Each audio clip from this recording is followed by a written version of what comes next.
না, একটু জল না পেলে আর চলবে না।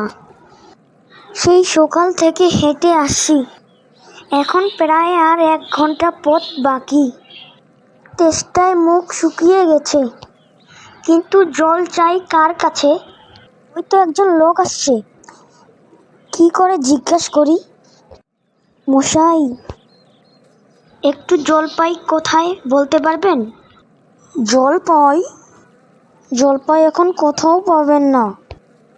এত জলপাইয়ের সময় নয়, কাঁচা আম এনে দিতে পারি। না, আমি তা বলছি না। না, কাঁচা আম আপনি বলেননি, কিন্তু জলপাই চাচ্ছিলেন কেন? তা তো আর এখন পাওয়া যাবে না, তাই বলছিলাম। না, আমি জলপাই চাচ্ছি না।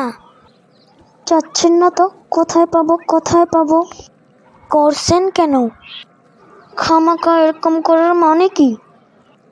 আপনি ভুল বুঝছেন, আমি জল চাচ্ছিলাম।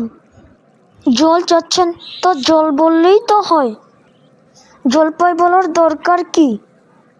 জল আর জলপাই কি এক হলো? আলু আর আলু বকরা কি সমান? চাল কিনতে গিয়ে কি চালতার খোঁজ করবেন? ঘাট হয়েছে মশাই, আপনার সঙ্গে কথা বলাই আমার অন্যায় হয়েছে। অন্যায় তো হয়েছেই, দেখছেন ঝুড়ি নিয়ে যাচ্ছি, তবে জল চাচ্ছেন কেন? ঝুড়িতে করে কি জল নেই? লোকের সঙ্গে কথা বলতে গেলে একটু বিবেচনা করে কথা বলতে হয়। এখানে থাকার চেয়ে না থাকাই ভালো, আমি বরং ওই দিকে যাই।